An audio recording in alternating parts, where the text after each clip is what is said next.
प्रणाम। हरे कृष्णा धन्यवाद। हरे कृष्णा। हरे कृष्णा।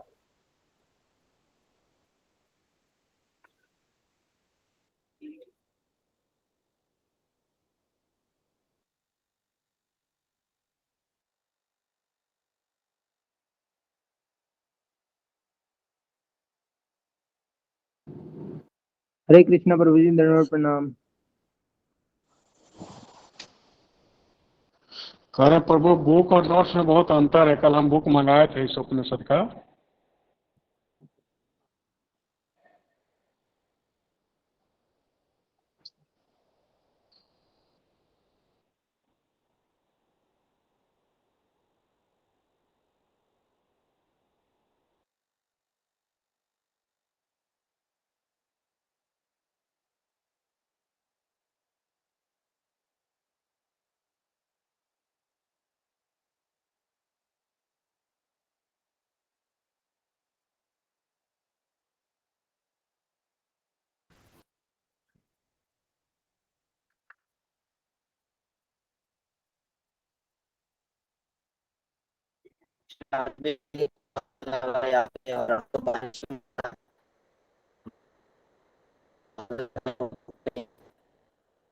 आज क्या होगा?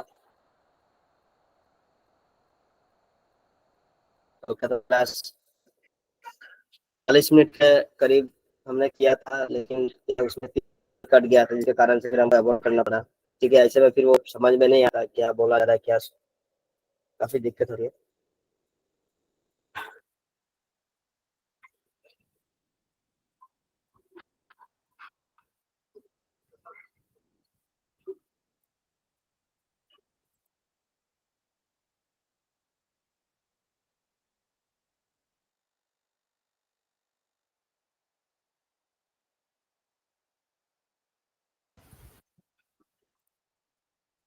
तो हरे कृष्ण शब्द को हरे कृष्ण प्रभु जी, दंडवत प्रणाम। दंडवत हरे प्रणाम। कृष्णा। हरे कृष्णा दंडवत दंडवत प्रणाम। दंडवत दंडवत प्रणाम। हरे कृष्णा दंडवत प्रणाम। हरे कृष्ण दंडवत प्रणाम।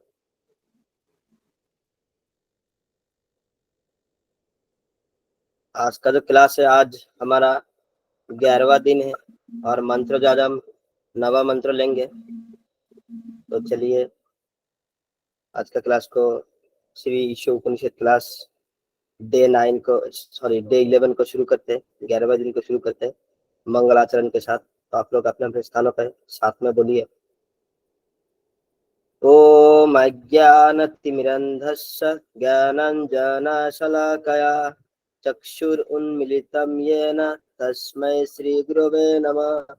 श्रीचैतन्यमनोभीष्टं स्थापितं येन भूतले स्वयं रूपः कदा मह्यं ददाति पदान्तिकं।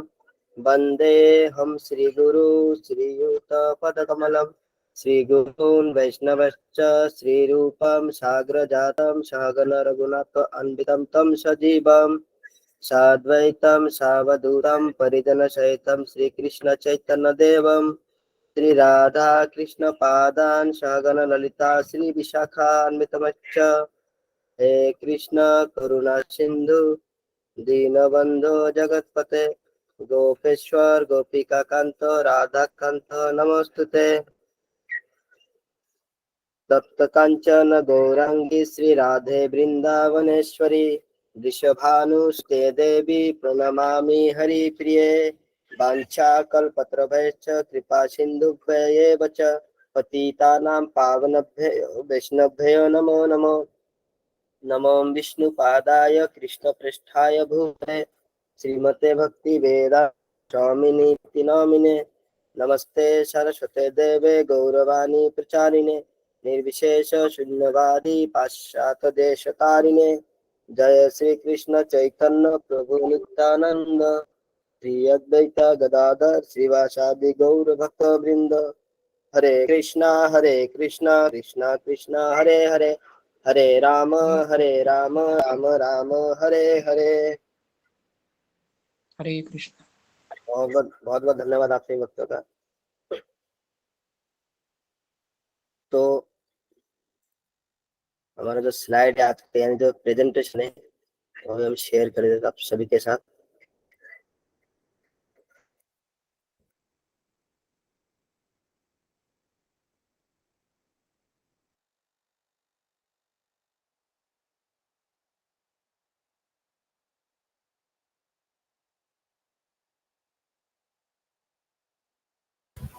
तो आशा करता हूँ सभी को दिख रहा होगा प्रेजेंटेशन जो है आज का।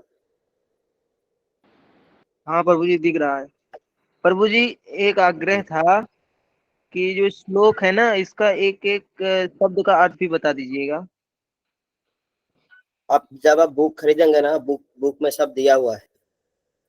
ठीक है, आप बुक पढ़ेंगे तो बुक में दिया हुआ है। या फिर हम ऐसे कर सकते हैं, अगला मंत्र से जो हम उसको अर्थ भी उठा के दे सकते हैं। इसमें क्या था, कई बार क्या होता है ना, जो एक एक शब्द का अर्थ होता है उसका एक एक शब्द को अलग अलग समझेंगे तो आप समझ नहीं पाएंगे, है ना। ऐसा आप इसको थोड़ा ऐसे समझ सकते हैं, जैसे इंग्लिश में ग्रामर होता है ना, तो उसमें हेल्पिंग वर्ब काफी सारी चीज होता है। वो एक दूसरे से जब कनेक्ट होते हैं तब एक दूसरे का मतलब बनते हैं, लेकिन अलग से उसको अलग से समझेंगे तो आप मतलब समझ नहीं पाएंगे। लेकिन फिर भी प्रभुपाद जी ने कृपा करके बहुत अच्छा मतलब दिया है सबका, जितना भी बहुत अच्छे से दिया है। तो हम कोशिश करेंगे अगली बार से जो श्लोक का वो है वो आपको यहाँ पे दे देंगे। बाकी आप किताब खरीद के उसमें देखेंगे पूरा उसमें दिया हुआ है। ठीक है, ठीक है प्रभु जी। ये तो तो हमें शब्दों का बुक खरीद मतलब ले, नहीं, किताब हमें में दिया हुआ है। श्लोका का मतलब क्या हमें। ठीक है, तो चलिए शुरू करते हैं। आप लोग मंत्र दोहराए अपने पास, अपने अपने स्थानों पर बैठ के। अंधम तमा प्रविशन्ति ये अविद्याम उपासते तत भूय इव ते तमो ययु विद्याम रहा। कह रहे श्लोक अनुवाद श्रीला प्रभुपाद जी द्वारा, जगत गुरु श्रीला प्रभुपाद की जय। जो लोग अविद्यापूर्ण कार्यकलापों के अनुशीलन में लगे हुए हैं वे अज्ञान के गहनतम क्षेत्र में प्रवेश करेंगे। कह रहे जो अविद्यापूर्ण कार्यकलाप, अविद्यापूर्ण मतलब जिसमें विद्या नहीं है, यानी विद्या मतलब जो ज्ञान, जो विद्या, जो कार्यकलाप, जो एक्टिविटी हमको भगवान से जोड़ता है, यानी जो पथ हमको भगवान की तरफ ले जाता है, उसको छोड़ के अगर हम किसी भी दूसरे पथ में चले, किसी भी दूसरा अपने कार्यकलाप किया, किसी भी दूसरा हमने क्रिया किया, तो वो हमारे लिए अविद्या है, क्योंकि भगवान से वो जोड़ नहीं रहा है। तो अगर ऐसे जो प्रयास करते हैं ऐसे चीजों के लिए, यानी बेसिकली यहाँ पे भौतिकवादी एक्टिविटीज जो होते हैं जिससे हमें अच्छे घर, अच्छे परिवार, अच्छे संतान, ज्यादा पैसे, पढ़ा लिखा, जो भौतिक नॉलेज जो इस संसार में रह जाता है हमारे शरीर छूटने के बाद, ऐसे सब विद्या जो है सब अविद्या कहलाता है। और ऐसे चीजों में जो हम लगे हुए हैं तो ये हमको कहाँ लेके जाएंगे, अज्ञान के गहनतम क्षेत्र में प्रवेश करेंगे, यानी हम और अज्ञान में चले जाएंगे। ऑलरेडी हम अज्ञान में हैं तभी हम ये चीज कर रहे हैं। हमें ज्ञान होता तो हम ये चीज नहीं करते, लेकिन अभी क्या हुआ, अज्ञान में तो हम लोग हैं।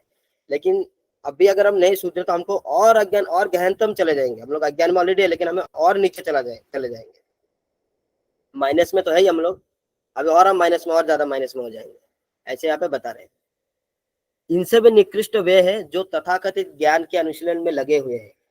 और इनसे निकृष्ट कौन है, जो तथाकथित ज्ञान, यानी भगवान का ज्ञान छोड़ के बाकी भौतिक ज्ञान, जैसे ये कर्म ही पूजा है, माँ बाप ही भगवान है, मानव सेवा ही माधव सेवा है, तो इस टाइप का ज्ञान जो ऐसे नॉर्मल अब लोगों को बोलेंगे तो सुनने में बहुत मतलब अच्छा लगता है, अरे कितना बड़ा ज्ञानी आदमी है, इतना बड़ा बात बोल दिया, मानव सेवा ही माधव सेवा, ऐसे मिला जुला के बोल देते हैं। तो ये इस टाइप का जो ज्ञान है, और ये जो खुद यही ज्ञान से ओतप्रोत होते हैं और दूसरों को भी यही ज्ञान बताते हैं, है ना। तो ये लोग मतलब उनसे भी निकृष्ट है। किनसे, जो लोग मतलब ये सब क्रियाएं कर रहे हैं वो लोग तो मतलब गहनतम अंधकार में जाएंगे, साथ में ये जो क्रिया इनको करने के लिए सिखा रहे हैं। कैसे समझ सकते हैं, ऐसे जो हम लोग स्कूल में पढ़ते हैं तो हमें वहाँ पे पैसे कमाने के लिए बहुत सारे चीजें, ट्रेनिंग वगैरह सिखाया जाता है। तो हम लोग सीख रहे हैं, तो हम लोग अज्ञान के गहनतम अंधकार में जाएंगे, लेकिन हमें जो सिखा रहे हैं यानी तथाकथित साधु की बात किया जा रहा है ना।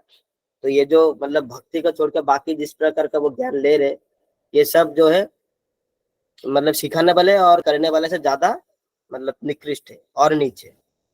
वही चीज नीचे भी मैंने लिखा, जो लोग विद्या के पथ यानी भगवान के भक्ति का पथ का अनुसरण ना करके अविद्यापूर्ण यानी भौतिक कार्यकलाप में लगे हुए हैं, वे अज्ञान के गहनतम क्षेत्र में प्रवेश करेंगे। और उनसे भी निकृष्ट कौन है, जो भ्रष्ट ज्ञान, भ्रष्ट ज्ञान मतलब ऐसा ज्ञान जो भगवान से नहीं जोड़ता हो। अब इसको ऐसे समझ सकते हैं। एक तो होता है मान लीजिए कोई है मेरे पास मान लीजिए ज्ञान कुछ है ही नहीं, मेरे पास ज्ञान, तो यह मैं अज्ञान हूँ, मेरे पास कोई ज्ञान है ही नहीं। और एक होता है जिसके पास ज्ञान है, यानी भगवान का ज्ञान है, और एक होता है जिसके पास ज्ञान तो है लेकिन भगवान का ज्ञान नहीं, तो वो ज्यादा नुकसानदायक है, अल्पबुद्धि भयंकर। यानी उसके पास ज्ञान तो है लेकिन दुष्पथभ्रष्ट ज्ञान, उस का कोई मतलब नहीं होता है। यानी उसको अगर ज्ञान में आना है तो उसको ज्यादा टाइम लगेगा आने के लिए, लेकिन जो यहाँ पे ऑलरेडी खड़ा है, मतलब एक पॉइंट पे खड़ा है, उसको ज्ञान तक पहुंचने में जितना समय लगेगा उससे ज्यादा समय लगेगा जो अज्ञान के पथ पे ऑलरेडी चल चुका है। जैसे मान लीजिए मैं आपको बताता हूँ किसी को कि एक पॉइंट पे खड़ा हो जाए, वहां से आपको उत्तर की तरफ मान लीजिए 10 किलोमीटर आपको जाना है। तो तीन प्रकार के आप लोग देख सकते हैं। एक जो है वो चला गया 10 किलोमीटर तक, मतलब चलना चालू कर दिया, और एक जो वहीं पे अभी खड़ा है, और एक जो उत्तर की तरफ ना जाए तो दक्षिण की तरफ उल्टा चला गया। तो इसमें देखिए तीनों का अलग अलग लेवल है। जो उत्तर की तरफ गया वो बेस्ट है, उसने अपना कर्तव्य धर्म जो भी है मतलब उन्होंने किया, उन्होंने अच्छा समय का व्यवहार किया। और जो नहीं गया उसने थोड़ा समय बर्बाद किया, उसको जाना चाहिए था लेकिन वो कंफ्यूजन में वो नहीं गया। और जो उल्टा चला गया वो सबसे निकृष्ट है, क्योंकि जो उल्टा चला गया उसको अभी उत्तर की तरफ जाने के लिए पहले वो जो उल्टा गया 10 किलोमीटर उसको वापस आकर 0 पॉइंट पे आना पड़ेगा, फिर यहाँ से आगे और 10 किलोमीटर जाना पड़ेगा, तो उसके लिए वो 20 किलोमीटर हो गया। ठीक है, तो ऐसे यानी ज्ञान का होना एक अलग बात है और ज्ञान का नहीं होना अलग बात है, और अज्ञान होना अलग बात है, भ्रष्ट ज्ञान होना अलग बात है। तो भ्रष्ट ज्ञान जो होता है वो सबसे ज्यादा खतरनाक होता है, क्योंकि उसको उभरने में और टाइम लगता है। ठीक है, यहाँ पे यही बता रहे हैं जो भ्रष्ट ज्ञान है वो ज्यादा डेंजरस है। तो हम कौन देंगे?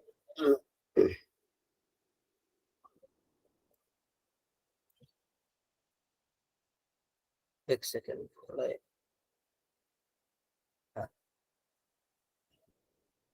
पैराग्राफ ऑन में कह रहे हैं, निश्चित रूप से अविद्या बहुत घातक है, परंतु विद्या उससे भी घातक है यदि वो पथ भ्रष्ट हो। वही मैंने अभी बताया, अविद्या तो घातक है ना, लेकिन जैसे मान लीजिए मेरे पास कोई ज्ञान नहीं है तो घातक है, लेकिन जो विद्या है वो पथ भ्रष्ट अगर हो तो और ज्यादा घातक हो जाता है ना। क्योंकि पथ भ्रष्ट होने से क्या होता है, आपको पहली बार तो पथ भ्रष्ट आप हो गए यानी आपने अपना बहुत समय बर्बाद कर दिया, और अभी जो आपके पास जो ज्ञान है उससे उभरने के लिए आपको बहुत टाइम लगेगा। इसलिए देखेंगे जो जिनके पास भगवान के बारे में दूसरी धारणा होती है ना, मतलब वो भगवान किसी और को मानते हैं, तो उनको समझाना बहुत दिक्कत है, क्योंकि वो लोग ऑलरेडी किसी और को भगवान मान रहे हैं। लेकिन कई लोग ऐसे तो जो भगवान को मानते ही नहीं, उनको समझाना थोड़ा इजी होता है, क्योंकि वो किसी को मानते नहीं है, उनका जो मानना तो जीरो में रहता है, तो उनको समझाना आसान होता है कि देखो ये भगवान है। लेकिन जो किसी और को ही भगवान मान रहे तो उनको समझाना बहुत मुश्किल होता है। इसीलिए कभी भी अगर देखें धार्मिक क्षेत्र में, धार्मिक जो इसमें लड़ाई होता है, तो एक नास्तिक से ज्यादा लड़ाई होता है एक विधर्मी से, यानी जो दूसरे धर्म को फॉलो करते हैं उनसे ज्यादा बहसबाजी हो जाता है। क्योंकि उनको कुछ भी बोलेंगे, हम अपनी तरफ से अगर कुछ भी बताने की कोशिश करते हैं तो वो अपने तरफ का ज्ञान हमें देने लगता है, लेकिन जिसके पास ज्ञान नहीं वो कम से कम सुनता तो है हमारी बात, वो हमें उल्टा जवाब नहीं देता। इस तरह है, अविद्या तो घातक है ही है, लेकिन विद्या अगर पथभ्रष्ट वाला विद्या हो, यानी जो गलत ज्ञान है, वो ज्यादा डेंजरस है। अगला पॉइंट में बता रहे, आधुनिक समाज के लोग पहले के मुकाबले ज्यादा दुखी है। इसका कारण है हमने अपने जीवन के सबसे महत्वपूर्ण अंग आध्यात्मिकता को छोड़कर भौतिकता पर ज्यादा बल दिया है। पहले के जो समय में लोग थे उनके मुकाबले आज के जो लोग हैं ज्यादा दुखी है। हम लोग देख सकते हैं, इसका बहुत सारा प्रमाण है। पहले कोई डिप्रेशन सेंटर नहीं था जहाँ पे डिप्रेशन को कम किया जाता, अभी बहुत सारा ऐसा हो गया। डिप्रेशन जाएंगे साइकोलॉजी ये वो है ना, सब साइकेट्रिक मतलब दुकान ऐसे खोल के बैठ गए। क्यों? क्योंकि अभी बहुत डिप्रेशन में लोग, पहले इतना सुइसाइड नहीं होता था, अभी सुइसाइड बढ़ रहा है।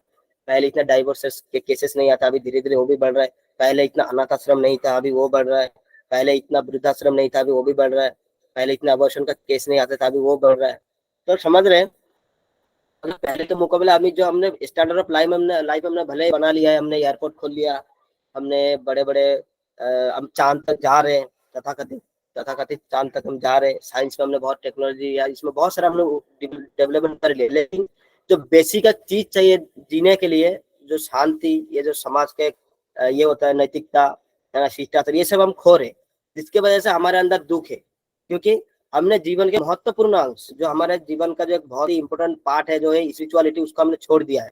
जैसे हमने परसों के क्लास में शायद वो गाड़ी का 5वां चक्का का हमने उदाहरण दिया था।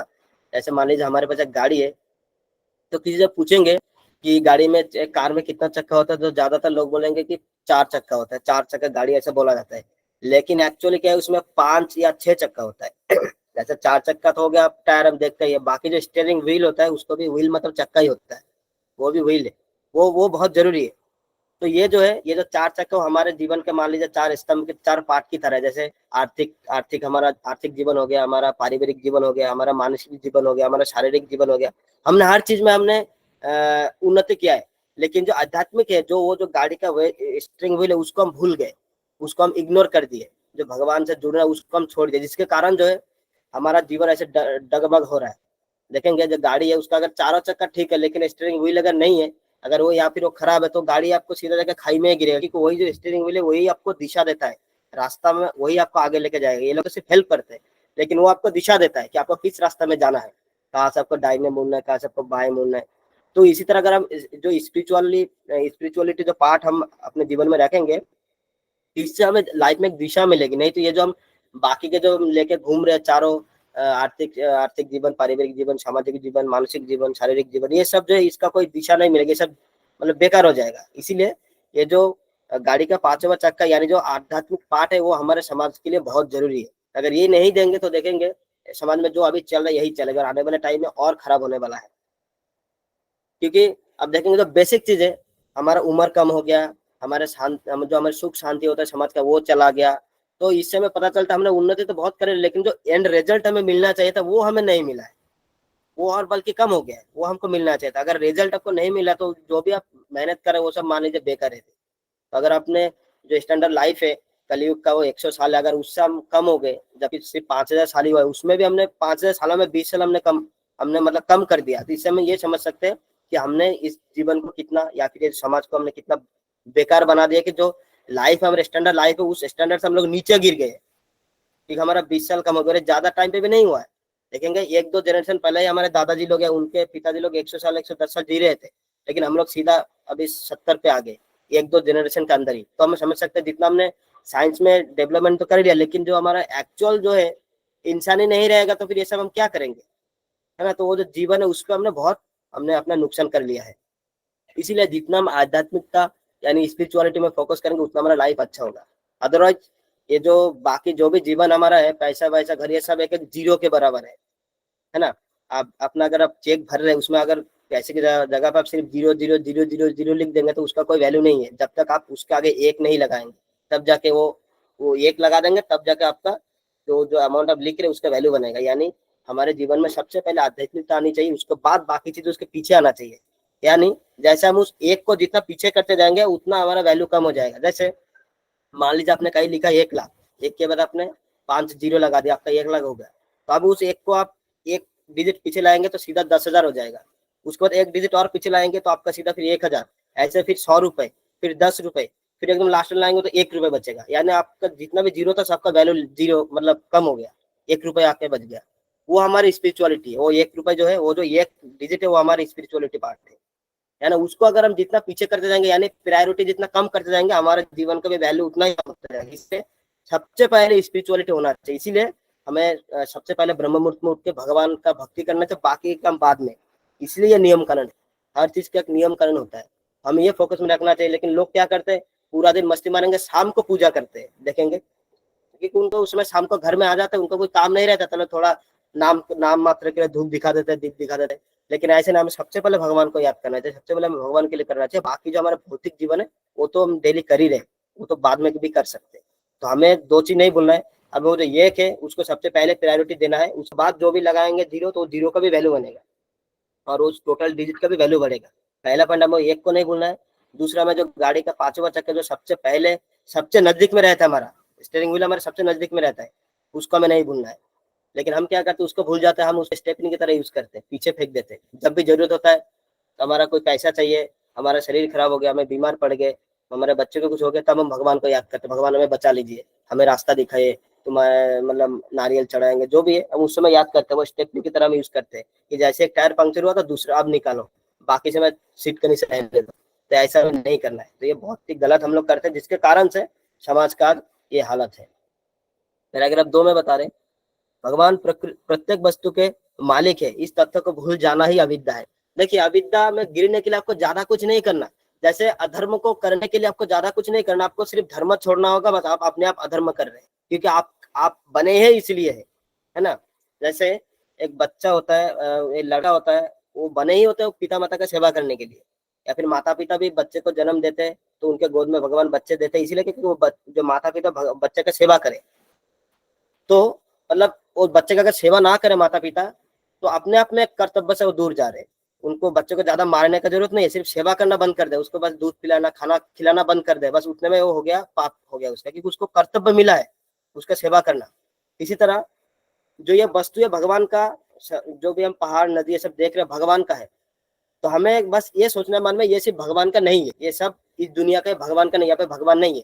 तो अपने अपने हम अविद्या में गिर गए और हमारा जो पाप है यही से शुरू होता है। सबसे पहले हम भगवान के लिए हमारे मन से रिस्पेक्ट हम खो देते हैं, फिर धीरे धीरे डाउट आता है, फिर डाउट के बाद धीरे धीरे हम फिर भगवान को गाली देने लगते हैं।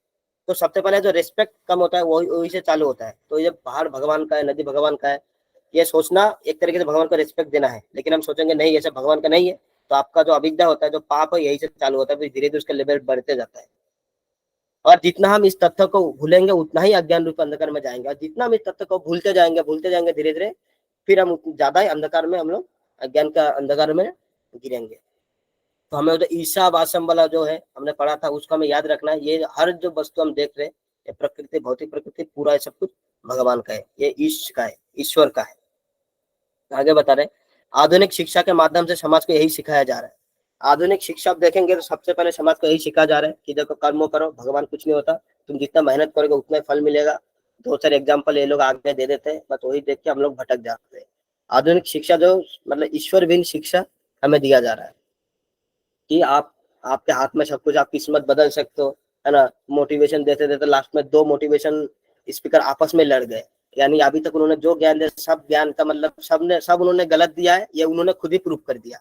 अब आगे से मोटिवेशन देने जाएंगे, कोई सवाल कर लेगा तो आपका कैसे लड़ाई हो गया, आप मोटिवेशन देते तो आप डिमोटिवेट हो गए, तो इनके बाद जवाब नहीं बचेगा। तो धीरे धीरे पोल खुलता है। आप कितने दिन छुपा सकते हैं? आप नहीं छुपा सकते। आप गीता को अगर आध्यात्मिकता को छोड़ के, स्पिरिचुअलिटी को छोड़ के अगर उसको बिजनेस करने के लिए या भौतिक चीजों को पाने के लिए यूज करेंगे, तो फिर आपका एक दिन यही ऐसा ही अंत होने वाला है, जो कि आज हम लोग देख रहे हैं सोसाइटी में।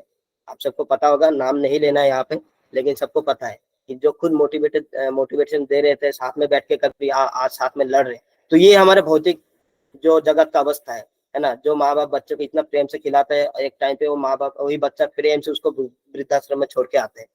तो ये चल रहा है आजकल, क्योंकि आध्यात्मिक जो स्पिरिचुअलिटी को गायब कर दिया आपने, जो आपको एक्चुअली बांध के रखता है। जैसे मोती होता है, मोती के अंदर जो धागा होता है उससे माला बनता है, लेकिन वो धागा दिखता नहीं है ना, वो अंदर रहता है। लेकिन धागा अगर निकाल देंगे तो आपका मोती सारा बिखर गया, आपका माला कौन कहाँ पे चला गया पता नहीं, है ना। तो ऐसे होगा। इसी तरह जो स्पिरिचुअलिटी पार्ट है, जो भगवान है, ईश्वर हमारे जीवन में यही काम करते हैं। और ये बात तो बताते भी भगवत गीता में, सूत्र मणि गणाई, यानी हर चीज को मैं पकड़ के रखा हूँ। तो ये जो है पूरा सोसाइटी, पूरा वस्तु जो है भगवान पे टिका है ना। तो अगर भगवान को हम गायब कर देंगे तो हमारा फिर वो बिखर जाएंगे सब कुछ। आप देखेंगे जो परिवार में बड़ा आदमी होता है, बुजुर्ग होता है, उनके बातों को मान के जो चलते हैं तो परिवार में बहुत अच्छा प्रेम भाव से रहते परिवार। लेकिन जैसे जो रहते, जो उम्र दराज रहते, वो जैसे वो खत्म होते हैं, भाई अलग हो जाते हैं, क्योंकि वो कॉमन कनेक्टिविटी खत्म हो जाता है। तो वो है ईश्वर, जो हमारे बीच कॉमन कनेक्टिविटी बनाते हैं। आगे बता रहे हैं, पहले के अशिक्षित समाज की अपेक्षा आता ईश्वर विहीन शिक्षा से शिक्षित समाज ज्यादा घातक है। पहले हो सकता है जो हमारे बुजुर्ग वो अशिक्षित थे, एक्चुअली में अशिक्षित नहीं थे। देखिए, शिक्षित होना एक अलग बात है और साक्षरता प्राप्त करना एक अलग बात है। आप नाम लिख सकते हैं, आप कोडिंग कर सकते हैं, आपके पास बहुत सारा स्किल है, इसका मतलब नहीं वो ये शिक्षा नहीं होता है। यही सबसे बड़ा कंफ्यूजन है, लोग इसी को शिक्षा मान के बैठे। ये शिक्षा नहीं है, सिर्फ लिटरेसी है। यानी आपके पास स्किल है, आपके पास जो गुण है पैसे कमाने के लिए। शिक्षा वो होता है जहाँ पे आपको ये पता चले किसको कितना रेस्पेक्ट देना चाहिए, कैसे दूसरों का सम्मान किया जाए, कैसे व्यवहार किया जाए, बड़े बुजुर्ग से कैसे बात किया जाए, समाज का उत्थान कैसे किया जाए, लोगों का हेल्प कैसे किया जाए, कैसे भक्ति किया जाए, ये सब शिक्षा होता है। और बाकी जो भी बता रहे वो तो बस स्किल बता रहे है ना, कैसे पैसे कमाया जाए, कोडिंग कैसे किया जाए, ये सब शिक्षा नहीं होता है, सिर्फ होता लिटरेसी यानी साक्षरता। अगर ऐसा होता तो आज आप लोग सब जानते होंगे कि जो केरला है, वो केरला माना जाता है कि 90+% है उनका लिटरेसी रेट, है ना, 90 से ऊपर है। तो अगर और वही केरला में देखेंगे कि इतना लड़ाई होता है, वही केरला से सबसे ज्यादा लोग आतंकवादी ग्रुप ज्वाइन करते हैं, ISIS नाम का, सबसे ज्यादा वही से ज्वाइन होता है। और सबसे ज्यादा जो वृद्धाश्रम है केरला में 25 नहीं 125 या कितना तो है उस केरला में पाया जाता है। तो फिर ऐसे शिक्षा का क्या फायदा? जिन माँ बाप ने बच्चों को पढ़ाया वही माँ बाप को बच्चे ने वृद्धाश्रम में छोड़ दिया जॉब के चक्कर में। और इसमें गलती माँ बाप की भी है, क्योंकि उन्होंने ही ऐसा शिक्षा उनको दिया है बचपन से कि बच्चों को लगने लगा कि पैसा सबसे बड़ा है ना। जिस उम्र में बच्चों को खेलना चाहिए, जिस उम्र में बच्चों को घर में रहना चाहिए, उस उम्र में 3 साल 2 साल की उम्र में बच्चों को स्कूल में छोड़ के आ गया, तो वो प्रेम वाला जो रिलेशन है वही खत्म हो जाता है। अब बच्चों को लगने लगता है चलो माँ बाप ने मुझे दूर कर दिया पैसे कमाने के लिए, मैं भी माँ बाप को दूर कर दूंगा पैसे कमाने के लिए, क्योंकि माँ बाप ने ऐसे कहा इसका मतलब पैसे मुझसे ज्यादा जरूरी है। तो माँ बाप ने पैसे को ज्यादा तवज्जो दिया, मैं भी पैसे को ज्यादा तवज्जो दूंगा। ये जो ज्ञान है ये भी मतलब उनके तरफ से मिल रहा है, माँ बाप की तरफ से मिल रहा है कि पैसे को ज्यादा महत्व देता है माँ बाप से ज्यादा। तो जो ही पहले क्या होता था, माँ बाप बच्चों को गोद में मतलब लगा के रखते थे हमेशा, 5-6 साल होता तब स्कूल में डालते थे। तो वही यहाँ पे बता रहे कि वो जो अशिक्षित समाज था, भले ही वो शिक्षित नहीं था लेकिन परिवार साथ में रहता था, प्रेम से रहता था, सबके अंदर ज्ञान था, बुद्धि था। लेकिन आज का ये जो ईश्वर विहीन शिक्षा से जो शिक्षित समाज है, यानी ऐसा शिक्षा जिस मिला है समाज को कि जहाँ पे ईश्वर के अस्तित्व को मिटा दिया गया, तो वो और ज्यादा डेंजर है। क्योंकि जैसे आपके अंदर ईश्वर विहीन शिक्षा आ जाएगा, फिर आप हर चीज को टेक्निकली दृष्टिकोण से देखते हैं, आपके अंदर वो इमोशन खत्म हो जाता है ना। फिर आप नहीं, आपने गलत किया आपको सजा मिलेगा, मतलब अलग तरीके, मतलब मशीन की तरह जीवन हो जाता है। आप कभी रियलाइज करेंगे ये हर चीज मशीन की तरह हो जाता है। आप इसको अगर आपको फर्क पता करना है तो आप कहीं एक मंदिर में चले जाइए और एक कॉर्पोरेट ऑफिस में चले जाइए, आपको पता चल जाएगा कि क्या फर्क है। हम लोग ऐसे कॉर्पोरेट में काम करके आए तो हमें पता है वहाँ पे किस तरीके से बिहेव किया जाता है ना। तो ये जो है ये समाज बहुत डेंजरस है और ये समाज बहुत ज्यादा दिन तक चलने वाला नहीं है, क्योंकि एक समय के बाद लोगों को वापस आना होता है, जो कि बहुत जल्दी आ रहा है और आ रहा है और आएगा भी आगे। आगे बता रहे मनुष्य के 3 वर्ग है, कर्मी, ज्ञानी तथा योगी। जो मनुष्य होते हैं उनके 3 वर्ग होते हैं, एक होता है कर्मी, एक होता है ज्ञानी और एक होता है योगी। कर्मी वे है जो इंद्रिय तृप्ति में व्यस्त रहते हैं, और आज समाज में 99.9% लोग यही कर रहे हैं। यानी कर्मी लोग वो है जो इंद्रिय तृप्ति के लिए व्यस्त रहते हैं हमेशा, मतलब कर्म ही पूजा है यही बोल के काम पे निकलता है, पूरा दिन काम करता है, मेहनत करता है।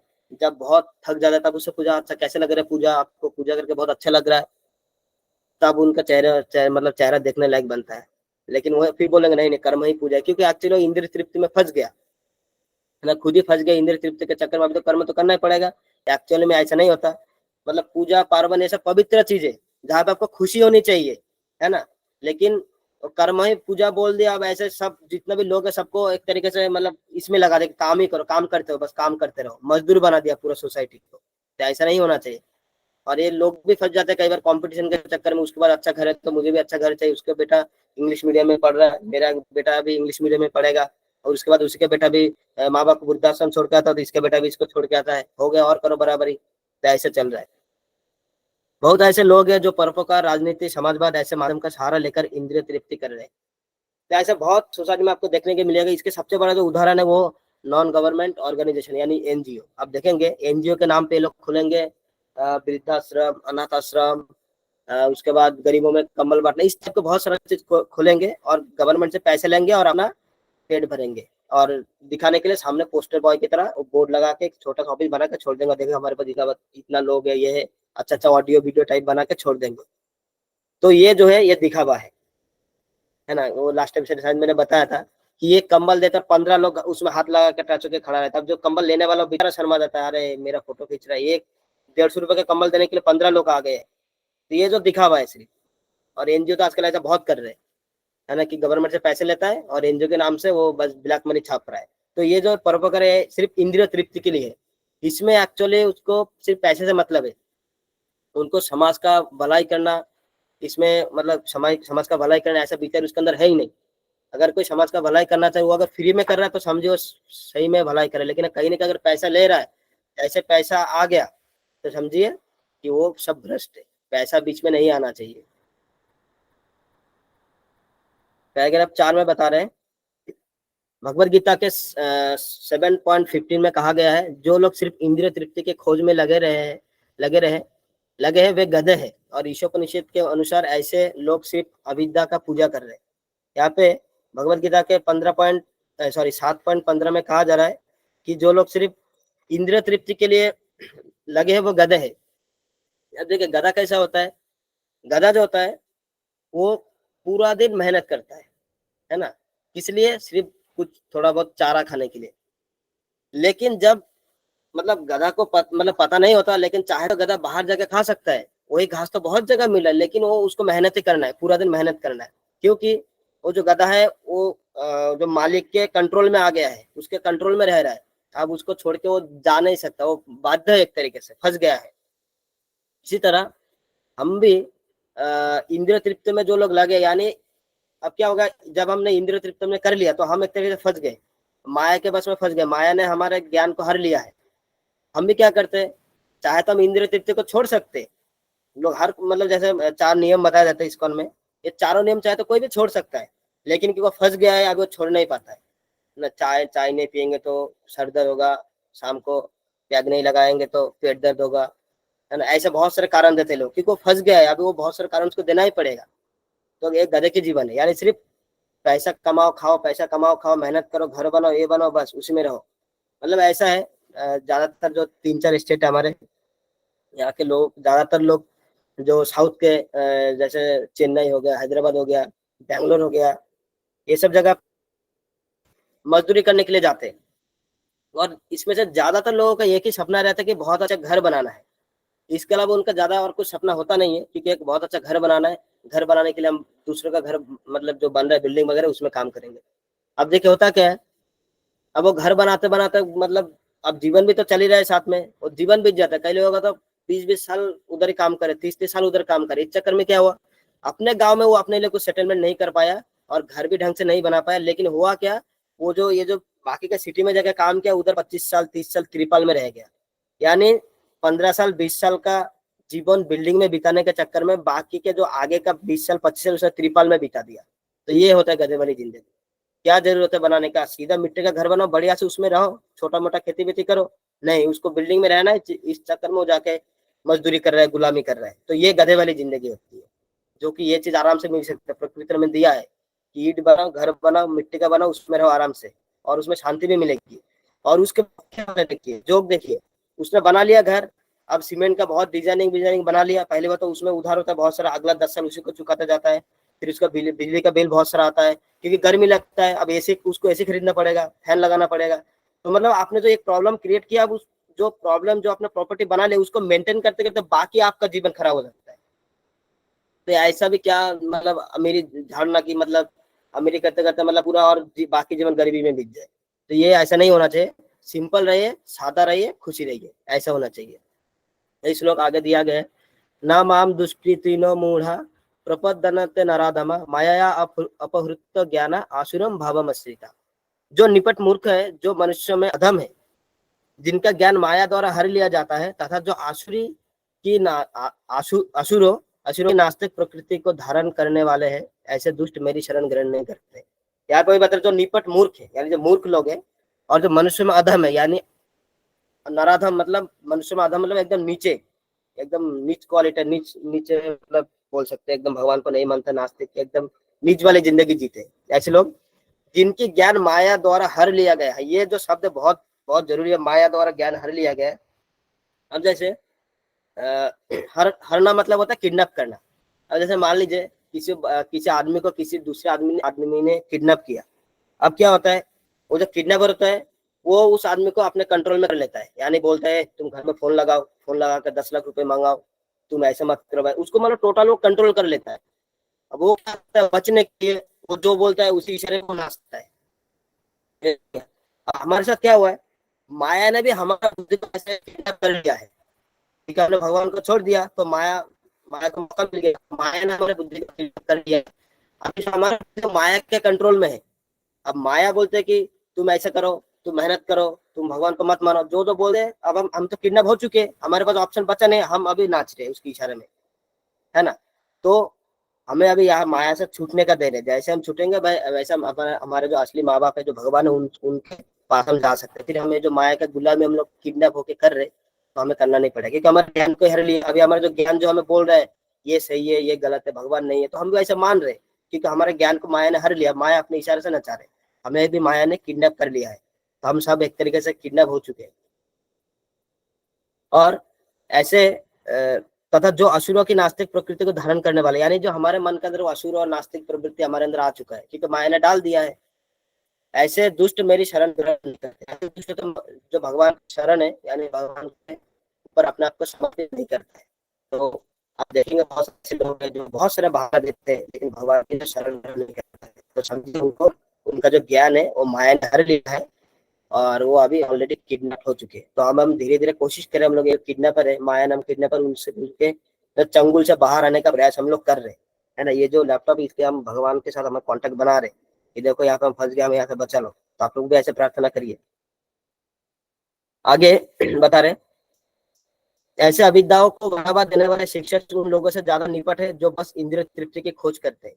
देखिए यहाँ पे दो प्रकार के लोगों की बात किया जा रहा है। एक जो इंद्रिय तृप्ति की खोज कर रहे हैं, है ना, जो आम पब्लिक, बस पैसे कमाना है पैसे कमाना है।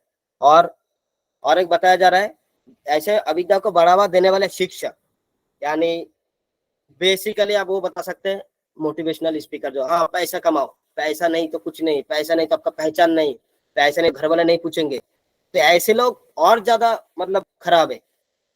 नॉर्मल पब्लिक तो कर ही रहे, वो तो खराब है ही है, लेकिन ये जो शिक्षा दे रहे हैं उनको, जैसा अभी हमने बताया था स्कूल वगैरह जिसमें सिर्फ यही बताया जाता है कि पैसे कमाओ, ये लोग और ज्यादा खराब है क्योंकि ये लोग बाकी 10 लोग और भड़का देते हैं, है ना। आपको कहना है आप करो, बाकी को क्यों बता रहे हो। तो ये दोनों ही मतलब शिक्षा जो है वो खराब है क्योंकि जैसा शिक्षा देंगे आपको स्टूडेंट वैसा ही शिक्षा लेगा और आगे जो वो भी समाज में यही बात फैलाएगा कि हमने ये सीखा है। तो कुल मिलाकर मोटिवेशन दे करके या भौतिक ज्ञान के बारे में बता करके खुद पैसा कमा रहा है और बाकी को मजदूर बना रहा है, सिंपल। आगे बता रहा है इंद्रिय तृप्ति की खोज करने वालों को मणि विहीन सर्प और ऐसे शिक्षा केंद्र को मणि वाले सर्प के बराबर माना गया। यहाँ पे प्रभुपाद जी बहुत उदाहरण दे रहे हैं। तो इंद्रिय तृप्ति करने वाले लोग हैं जो आम पब्लिक है, जो यूट्यूब से कैसे पैसा कमाए सर्च करते हैं, है ना। तो ऐसे लोग कम घातक है ना, मतलब घातक है लेकिन कम घातक है, क्योंकि मणिबीन जो सांप है जिसके सर पे मणि नहीं होता वो थोड़ा कम डेंजर होता है। और ऐसे शिक्षा केंद्र और जो उधर से बोल रहे हैं कि ये करो तो पैसा मिलेगा, वो करो तो पैसा मिलेगा, ये लोग मनी वाले सांप के बराबर, यानी मनी वाला जो सांप होता है वो ज्यादा खतरनाक है, ये लोग ज्यादा खतरनाक है। तो ऐसे प्रभुपाद जी यहाँ पे एक तरीके से कंपेरिजन कर रहे। आगे बता रहे हरिभक्ति शुभोदय में ईश्वर विहीन समाज के शिक्षा के उन्नति को सबको श्रृंगार करने से तुलना किया गया है। जो एक ग्रंथ है हरिभक्ति शुभोदय, इसमें एक्चुअली श्लोक वगैरह कुछ लिखा नहीं है जिसके कारण में कुछ मिला नहीं मुझे। तो उसमें कहा गया है कि जो ईश्वर विहीन समाज के शिक्षा, यानी जो जिस समाज में ईश्वर नहीं है ऐसे समाज को शिक्षा देना मतलब है एक लाश को श्रृंगार करते रहना। जब उसमें जिंदगी था उसमें आपने क्या किया नहीं किया पता नहीं, लेकिन अभी मर गया है, अभी उसको आप सजा रहे हो, फूल दे रहे हो, ये कर रहे हो वो कर रहे हो, ऐसे ही बता रहे कि ईश्वर विहीन समाज एक तरीके से जिंदा लाश है। इसको शिक्षा देकर कोई फायदा नहीं है, क्योंकि इसको शिक्षा दोगे तो क्या दोगे, शिक्षा दोगे तो जितना, क्योंकि कोई फायदा हो भी नहीं रहा। हम लोग देख पा रहे बड़े बड़े लोग इतना पढ़ा लिखा होकर के टेररिस्ट बन रहे, वो क्या पढ़े लिखे नहीं है क्या? अगर वो शिक्षित है तो फिर लोगों को मारने का बुद्धि उसको कहाँ से आया? वो शिक्षित नहीं है, वो मैंने पहले बता दिया। यानी पढ़ा लिखा होना आपका शिक्षित होना का प्रमाण नहीं है। इससे बढ़िया तो अनपढ़ लोग है जो ठेला चलाते हैं लेकिन फिर भी कम से कम इसे मर्डर नहीं करते। लेकिन देखेंगे ये जो बड़ा बड़ा क्राइम होता है ना, ब्लैक मनी वाला, किडनैपिंग वाला, क्या उसको बोलते पैसे ले मर्डर करना, सुपारी केस, या फिर बड़ा बड़ा जो ये आजकल डिजिटल क्राइम, ये सब के पीछे जो मास्टरमाइंड होता है वो बहुत पढ़ा लिखा आदमी होता है, बड़े बड़े लोग होते हैं, छोटा मोटा लोग नहीं होता, बड़े बड़े लोग होते हैं। और ये बड़े बड़े पढ़े लिखे लोग होते हैं, इनके ऐसे लोगों के अंडर में और भी बहुत बड़े बड़े लिखे लोग होते हैं। तो ये यहाँ पे बता रहे कि ये कोई फायदा है नहीं, शिक्षा दे देंगे अल्टीमेटली करेगा वही, है ना। जैसे जिंदा लाश को जितना भी सजा लो अल्टीमेटली उसको थोड़ी देर बाद जलाना है। तो ऐसे समाज भी थोड़ी देर बाद तो सब बर्बाद होना ही है, एक दूसरे को मारेंगे तो शिक्षा क्यों दे रहे? तो ऐसे समाज को शिक्षा देके कोई फायदा नहीं है। अगर शिक्षा देना ही है तो ईश्वर की शिक्षा दो, जिससे कम से कम उनके अंदर चेतना आए, है ना, उनके अंदर प्रेम आए, उनके अंदर नैतिक शिक्षा आए, है ना, दूसरे से कैसे व्यवहार किया जाए समाज के उत्थान के लिए, दूसरे के कल्याण के लिए, ना भगवत भक्ति के लिए। इस टाइप का जो आध्यात्मिक चीज है वो देना चाहिए। अगर आप आध्यात्मिक भी नहीं दे रहे कम से कम नैतिक शिक्षा तो दे दो। लेकिन हम क्या बता रहे हैं, कॉम्पिटिशन, ये जीवन एक क्या बोलते हैं उसको, दौड़ है, यहाँ पे दौड़ना पड़ेगा, है ना, नहीं तो आप पीछे रह जाओगे। और इस चक्कर में बेचारा दौड़ के माँ बाप को छोड़ के चला जाता अमेरिका, लो हो गया। ये बिल्कुल गलत है। आगे बता रहे समाज के ज्यादातर कार्य सिर्फ इंद्रिय तृप्ति के लिए किया जाता है। तो समाज में ज्यादातर कार्य देख रहे हो इंद्रिय तृप्ति के लिए होता है। आप देखेंगे जैसे मैंने लास्ट टाइम बताया था, हमारा जीवन पूरा एकादशी की तरह होना चाहिए, यानी मैक्सिमम स्पिरिचुअलिटी और एकदम मिनिमम मटेरियल, है ना। लेकिन हम क्या करते हैं, हम मैक्सिमम करते हैं मटेरियल, थोड़ा बहुत समय मिल गया तो कर लिया स्पिरिचुअलिटी, नहीं तो अगला दिन नहीं मिला तो फिर अगला दिन, ऐसे होता है। लेकिन हमें ज्यादा समय क्या देना चाहिए, भगवान के साथ हमें बिताना चाहिए, भगवान के चीजों में लगाना चाहिए अपने आप को, यानी बेसिकली स्पिरिचुअलिटी में हमें ज्यादा समय देना चाहिए। जबकि इंद्रिय के ऊपर मन, मन के ऊपर बुद्धि और बुद्धि के ऊपर आत्मा। जबकि हमें पता है इंद्रिय के ऊपर मन आता है ना, हमें इंद्रिय की बात नहीं सुनना है, हमें मन की बात भी नहीं सुनना है। क्योंकि आजकल बहुत सारे ऐसे लोग हैं जिनको बोलेंगे ना, ए तुम ये काम क्यों नहीं करते, नहीं हम नहीं सुनते, हम सिर्फ मन के सुनते, हम मन के राजा है। एक्चुअली ये जो स्टेटमेंट है ना, ये दोनों स्टेटमेंट कभी मेल ही नहीं खाता कि हम मन के सुनते और हम मन के राजा है।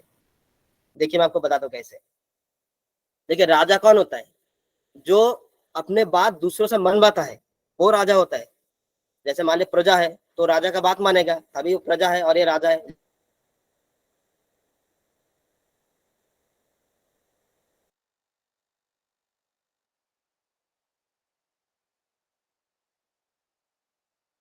नहीं, इसका मतलब मन हमारा राजा हो गया, हम मन के नौकर हो गए। तो फिर हम या तो हम ये बोल ले कि हम मन के राजा है, ऐसा अगर बोलेंगे तो फिर मन को हमें कंट्रोल करना पड़ेगा।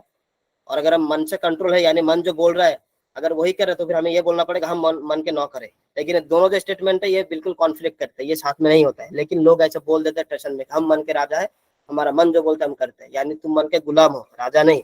अगर तुम्हारा मन जो बोले वो अगर कर रहे, तो ये मन से ऊपर आना पड़ेगा। क्योंकि भगवत गीता में कहा गया है जो मन है वो हमारा बहुत सबसे बड़ा दोस्त है, लेकिन हमने अगर उसको कंट्रोल नहीं किया तो सबसे बड़ा दुश्मन भी बन जाएगा। जैसे नदी होता है ना, नदी का पानी अगर सही डायरेक्शन में जा रहा है ना, तो बहुत हमारे खेती हो सकता है, उससे हम घर बना सकते हैं, हमारे पशु को मतलब पिला सकते हैं, बहुत सारा यूज है नदी का। लेकिन वही नदी अगर गलत दिशा से जा रहा है तो बाढ़ दे देता है, बाढ़ क्रिएट कर सकता है ना।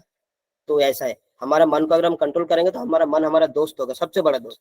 और अगर वही कंट्रोल से बाहर हो गया तो वो हमसे सब, क्योंकि उसके अंदर उतना कैपेसिटी है, या तो दोस्त बनेगा या तो दुश्मन बनेगा। कैपेसिटी पोटेंशियल बहुत ज्यादा है मन के अंदर, आपको डिसाइड करना उसको बनाना क्या है। और इसके ऊपर आता है बुद्धि, और बुद्धि के ऊपर होता है आत्मा, यानी सबसे ऊपर आत्मा होता है। यानी वास्तविक शिक्षा तब होगा जब समाज आत्मा के स्तर पर शिक्षा देना शुरू करेगा। यानी वास्तविक शिक्षा तब पॉसिबल होगा जब आत्मा के बारे में बताएंगे।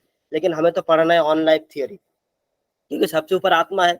अगर आत्मा के विषय में नहीं पढ़ेंगे तो फिर नीचे के चीजों के विषय में पढ़ के क्या फायदा है, कोई फायदा नहीं। क्योंकि आप सबसे जो वास्तविक शिक्षा आत्मा का शिक्षा है, आत्मा का शिक्षा जिस दिन दे देंगे तो उस दिन देखेंगे समाज में बहुत शांति फैलेगी।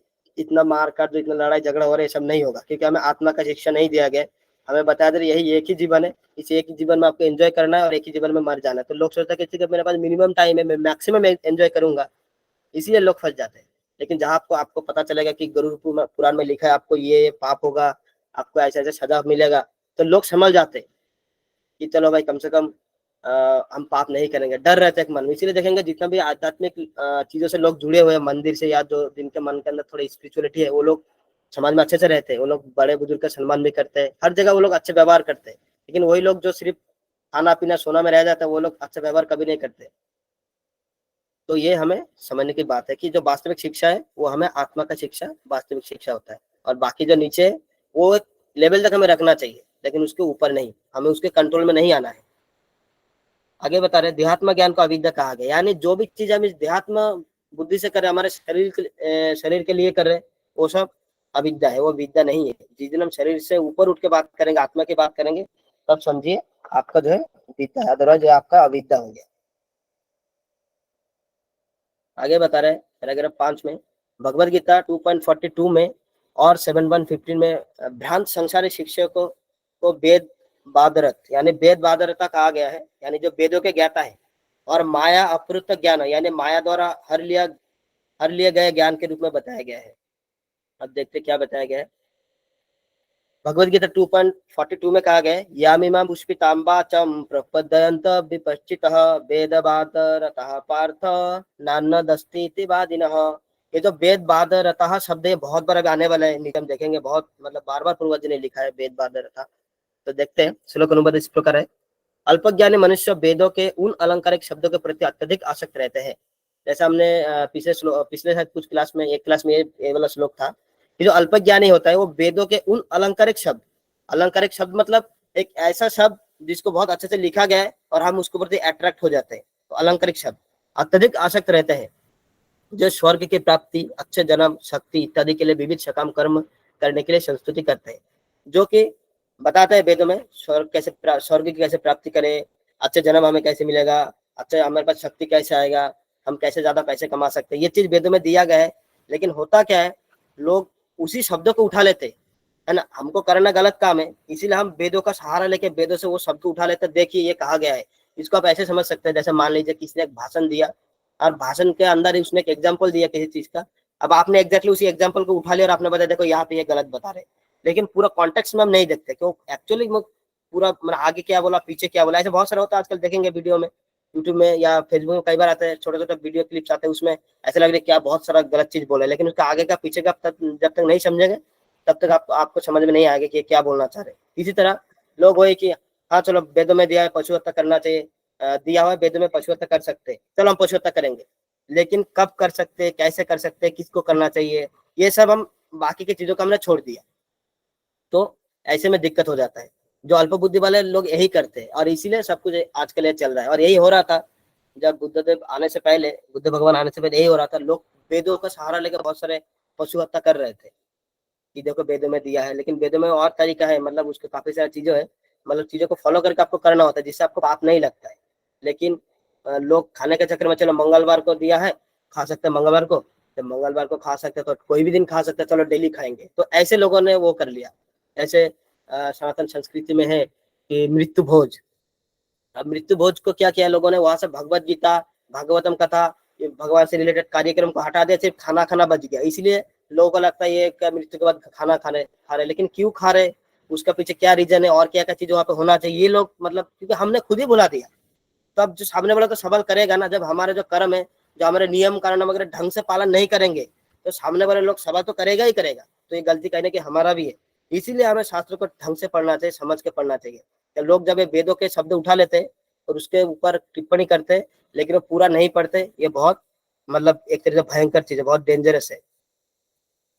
और वेदों में दिया गया, आप कोई कह सकते हैं वेदों में क्यों दिया गया, फिर देखिए ऐसा है, हम सब भगवान के बच्चे हैं और भगवान को ये पता है कि सब लोग जो है मेरी भक्ति नहीं करेंगे, यहाँ से जाने के बाद बहुत लोग भटक जाएंगे, लेकिन जो भटक जाएंगे उनके लिए भी कम से कम मिनिमम में व्यवस्था कर दूं कि कम से कम भटके लेकिन नियम कानून मान के चले। मुझे पता है वो मांस भक्षण करेगा ही करेगा, लेकिन कुछ नियम में बना देता हूँ जिससे कारण क्या होगा, वो नियम पाल के अगर भक्षण करेगा तो उसका पाप थोड़ा कम लगेगा, अच्छा के लिए किया था। लेकिन हुआ क्या, वो नियम कानून हमने कहा जाओ नियम कानून तुम साइड हटो, हम लोग अपना काम करेंगे, तो ये दिक्कत हो गया। तो इसीलिए भगवान ने फिर उसको, इसलिए भगवान बुद्धदेव आए फिर वेदों को ही हटा दिया, है ना, वेदों को चलो वेदों को मत मानो, क्योंकि वो समझाने का उतना समझ में नहीं आता लोगों को। जैसे नोटबंदी हुआ था, जब प्रधानमंत्री को नोटबंदी करना था, अब घर घर जाके तो पैसे वापस नहीं मांग सकते, डायरेक्ट उन्होंने बोल दिया नोट आज के सब बेकार हो गए, अब आपका जो नोट है वो सब बेकार हो गया, एक ही बात पे एकदम सब पूरा भारत का पैसा बर्बाद खराब हो गया, मतलब उसका कोई वैल्यूलेस हो गया। इसी तरह भगवान ने भी बोल दिया ये वेद बिल्कुल इसको मत मानो, एक बार बोल दिया सबके सब ठंडा हो गया। अब घर घर जाकर तो नहीं बोलेंगे तुम वेद मत मानो, ये शब्द लो वो शब्द, ऐसे नहीं समझते, बढ़िया कि डायरेक्ट वेदों को नकार दिया। तो ये भी भगवान का लीला है कहीं ना कहीं। उसके बाद फिर आए वो शून्यवाद का किया, फिर शंकराचार्य जी आए, फिर रामानुजाचार्य, ऐसे बहुत सारे आए, द्वैत अद्वैतवाद, अचिंत्य भेदवाद, बहुत सारा चीजें। इसीलिए वेदों को उन्होंने नकार दिया, क्योंकि वेदों का शब्दों को उठा के गलत चीज कर रहे थे। आज के टाइम पे भी बहुत सारे ऐसे लोग हैं जो ऐसे कर रहे, और बहुत सारे ऐसे विधर्मी लोग हैं, वो लोग हम पे सवाल इसीलिए करते हैं क्योंकि हम उस चीज को गलत तरीके से फॉलो कर रहे हैं, जिस कारण वो हमें सवाल करने लगते हैं। तो हम जब तक हम अपना धर्म को ढंग से नहीं पालन करेंगे तब तक ये सवाल हमें आते रहेंगे। तो हमें उनको ज्यादा जवाब देने से अच्छा है कि हम अपने आप को सुधारें, अपने नियम को फॉलो करें, है ना, तब जाके ठीक होगा। देखो हम नॉर्मली क्या करते हैं, ऐसे हम घर में शादी वगैरह होता है, जो पंडित आता है वो खुद ही गुटखा खाते रहता है, मंत्र पढ़ते पढ़ते बीच में गुटखा का थूक फेंकता है, उसके बगल में कटोरी चाहिए गुटखा का थूक फेंकने के लिए। तो ऐसे शादी कराएंगे, ऐसे चीजें करेंगे तो फिर कहाँ से होगा समाज में शांति। तो हमें गलत चीज कर रहे हैं। तो हमने क्या बता दिया, जो गुटखा खा सकता है वो भी ब्राह्मण बन सकता है। तो हमारा जो ब्राह्मण का जो एक पोजीशन था, वो पोजीशन हमने खुद ही खींच के नीचे कर दिया। हाँ भाई, गुटखा खाने वाले भी ब्राह्मण बन सकता है। तो कहीं ना कहीं समाज का भी गलती है। और बाकी तो लोग मौका पर लोग तो नीचा दिखाने के लिए बैठे हुए हैं, तो हमें ये मौका नहीं देना चाहिए। इसलिए हमें शास्त्र को ढंग से समझना चाहिए। और ये वेद जो है ये इस अभी के लिए नहीं है, इस अभी के लिए जो वेदों का सार भगवत गीता भागवतम अभी के लिए, क्योंकि कलयुग है, उतना कुछ हम नहीं समझ सकते। इसीलिए भगवान ने हमें भगवत गीता के रूप में अभी प्रभुपाद जी ने छोटे छोटे किताबों के माध्यम से हमें समझाया, हमें उसको पढ़ना चाहिए। अभी फिलहाल के लिए आप वेद को पढ़ने मत जाइए, उसमें बहुत सारा जो चीज है वो समय के साथ वो मैच नहीं करता, इसके लिए आपको लगेगा ये चीज गलत दिया हुआ है, वो चीज गलत दिया हुआ है, तो इसीलिए हमें अभी भगवत गीता ही पढ़ना चाहिए। आगे जो 7.15 हमने पैराग्राफ 4 में देखा, क्या देखा हम थोड़ा देख लेते हैं। हाँ, ये जो निपट मूर्ख के मनुष्य में अधम है, माया द्वारा हर लिया गया है ना, वही चीज यहाँ पे दोबारा बता रहे प्रभुपाद जी। देखिए बार बार बता रहे, इसका मतलब कि बातों में मतलब वो बहुत इंपॉर्टेंट बात है, जिसके कारण प्रभुपाद जी 2-3 बार बता रहे एक ही बात को, ऐसे करो ऐसे करो। अभी जो वेद बात रहता शब्द मैंने बताया, देखिए वो भी कितना बार आता है। वही बता रहे कि जिनका ज्ञान हर लिया गया है वो सब भौतिक चीजों में लगा रहता है और भगवान का शरण ग्रहण नहीं कर लिया। और अगर आपके मन में आ रहा है कि कोई मैं भौतिक चीजों में जाऊंगा, तो मन समझिए कि आपका ज्ञान भी थोड़ा थोड़ा भी किडनैप होने वाला है, तो आप उस समय संभल जाइए। एक सिग्नल आप समझिए कि भगवान के प्रति शरणागति ग्रहण करने के लिए आपको कोई दिक्कत हो रही है, कोई परेशानी आ रही है, आपको सवाल आ रहे हैं मन में, तो सवाल पूछिए, लेकिन कम से कम शरणागति रहिए। और जैसे मन में कोई लालच आए तो आप देखिए कि ये मेरा जरूरत से ज्यादा तो नहीं है, जरूरत है उतना आप करिए, जरूरत से ज्यादा है तो उसको ज्यादा भाव देने की जरूरत नहीं। फिर आपका क्या होगा, ज्ञान माया धीरे धीरे हर लेगा, क्योंकि आप एक बार शुरू कर देना फिर आपको खत्म नहीं होगा, फिर धीरे धीरे और बीते जाएंगे। आगे बता रहे, वे नास्तिक असुर और नरधम भी हो सकते हैं। हाँ, वो हमने पढ़ लिया ऑलरेडी। और जो लोग वेद है और अपने आप को वेदों के प्रकांड विद्वान मानते हैं, दुर्भाग्य से वेदों के लक्ष्य को पूर्णतः नहीं जानते। देखिए यहाँ पे बताया जा रहा है, जो अपने आपको वेदों का प्रकांड विद्वान तो मान लेते हैं, हाँ मैंने वेद पढ़ा है, लेकिन दुर्भाग्य से जो लक्ष्य बताया गया है वो नहीं समझते, है ना, वो नहीं समझ पाते। जैसे आपने पूरा टूर्नामेंट बहुत अच्छा खेला, लेकिन आप फाइनल में हार गए, तो फायदा ही क्या हुआ, ट्रॉफी कोई और लेके गया, ऐसा हो गया। आप तो प्रकांड विद्वान आपको मान सकते हैं, लेकिन आपको लक्ष्य नहीं समझे। जैसे कई बार हम प्रचार करने जाते हैं, अभी बीच में हुआ था, उनको भगवत गीता दे रहे थे, एक्चुअली हम देने रहे थे, हम गए थे मार्केट में, तो ऐसे बातचीत हुआ, तो हमने बोला ठीक है आप एक भगवत गीता लीजिए, मंदिर से आपको ला के देंगे। बोले नहीं, हमने सब पढ़ लिया, हमने वेद पढ़ लिया, हमने गीता पढ़ लिया, हमने 2 साल गीता पढ़ लिया, हमने 2 बार पढ़ लिया, है ना। और वो खड़ा मतलब ऐसे गुटखा खा रहा है। तो हमने बोला फिर आप ये सब छोड़ दीजिए, करें नहीं नहीं ये सब नहीं छोड़ सकते। तो वही बात हो गया, है ना, मतलब लक्ष्य को नहीं समझा, बस ज्ञान उन्होंने अर्जित कर लिया, लेकिन अपने प्रैक्टिकल लाइफ में कैसे उसको इम्प्लीमेंट करे वो उनको समझ में नहीं आया। तो ऐसे ज्ञान होने से ना होना ही अच्छा है, कम से कम बदनामी नहीं होगा। तो सामने वाला क्या बोलेगा, देखो ये प्रकांड विद्वान था, इसने वेद पढ़ा फिर भी तंबाकू खा रहा है, इसका मतलब ये ज्ञान वेद पढ़ के कोई फायदा है नहीं। सामने वालों को जो वेदों के सच्चाई या जो शास्त्रों में जो लिखा है उस बातों को सामने वालों को डाउट आने लगते हैं, ऐसे बता रहे। और आगे बता रहे, भगवत गीता के 15.15 में कहा गया है, वेदों का उद्देश्य है भगवान को जानना। देखिए यहाँ पे क्लियर बताया जा रहा है, वेदों का उद्देश्य है भगवान को जानना। अगर आपने उद्देश्य पूरा नहीं किया तो वो जो फॉर्मेलिटी करके कोई फायदा है नहीं अल्टीमेटली। इससे बढ़िया आप डायरेक्ट भगवान को सरेंडर करिए, फिर आपको जरूरत क्या है ना। जैसे कहा जाता है कि अगर आपके मन के अंदर आपने भगवान को शरणागति कर ली है, तो फिर बाकी आपको तपस्या करके कोई करने का कोई जरूरत ही नहीं है। लेकिन अगर वही आपने अगर भगवान को शरणागति किया है मतलब नहीं किया है, तो फिर तपस्या करने का कोई फायदा नहीं है। यानी दोनों ही केस में आपको तपस्या करने का जरूरत ही नहीं है ना। आप भगवान को शरणागति नहीं करेंगे, आप भक्ति नहीं करेंगे, तो जो ज्ञान है आपके पास उस ज्ञान का कोई फायदा नहीं है ना। और आपने अगर भक्ति में अपने जीवन दे दिया, भगवान को अपने शरणागति कर दिया, तो बाकी जो ज्ञान लेने का आपको जरूरत नहीं है। यानी बेसिकली देखा जाए तो तपस्या, ज्ञान, वेदों को पढ़ना समान, इसका जरूरत नहीं है अगर आपने भगवान को शरणागति कर लिया है, दोनों ही केस में। आगे बता रहे, और ये जो श्लोक हमने देखा यहाँ पे बता रहे, भगवद गीता 15.15, सर्वस्य चाह हृदि सन्निविष्ट मत्त स्मृति ज्ञान अपहम च वेदश्च सर्वरहमेव वेद वेदांत कृद्वेद विदेव चाहम। भगवान बता रहे, श्लोक अनुवाद इस प्रकार है, मैं समस्त जीवों के हृदय में निवास करता हूँ, मुझसे ही स्मृति, ज्ञान और विस्मृति आती है। देखिए भगवान ने बोल दिया कि मैं समस्त जीवों के हृदय में, यहाँ पे समस्त जीव मतलब मनुष्य नहीं, पेड़ पौधे, पक्षी, पशु, जलचर, है ना, नभचर जो आकाश में चलते हैं, सबके हृदय में मैं हूँ। मुझसे ही स्मृति आती है, यानी जो मेमोरी है तो वो मुझसे आती है, ज्ञान भी मुझसे आती है और विस्मृति भी मुझसे आती है। यानी जो भूल जाने का जो वो है शक्ति, वो भी मैं ही देता हूँ। यानी जो हम बोल रहे कि भगवान नहीं है या भूल के, वो भी भगवान की शक्ति है एक तरीके से, क्योंकि भगवान जो मानना नहीं चाहते उनका जो विस्मृति उसको और स्ट्रॉन्ग कर देते हैं। उनका जो भगवान का ना मानने की जो एक तरीके से उनकी सोच होती है, जो विचार होता है, उसको और स्ट्रॉन्ग कर देते हैं, जिनको वो लोग और अंधेरे में चला जाए। क्योंकि भगवान नहीं चाहते किसी को जबरदस्ती भक्ति में लाने के लिए, नहीं चाहते कोई जबरदस्ती उनका भक्त बने, इसीलिए भगवान सबको विस्मृति भी दे देते हैं। केवल मैं ही सभी वेदों द्वारा जानने योग्य हूँ, यानी भगवान बोले सब वेदों द्वारा मैं ही जानने योग्य हूँ। तो जब मैं खुद तुमको भगवत गीता में बता रहा हूँ कि ये करो वो करो, तो फिर मेरी बात को छोड़ के मेरे जीवनी मतलब वेदों को पढ़ने क्यों जा रहे? जरूरत नहीं है, मैं जो बोल रहा हूँ उसको करो, क्योंकि वेदों के द्वारा मुझे ही जानोगे। तो मैं अपने विषय में यहाँ पे बता रहा हूँ क्या क्या करना नहीं करना है, इसीलिए वेदों को ज्यादा पढ़ने का जरूरत नहीं है।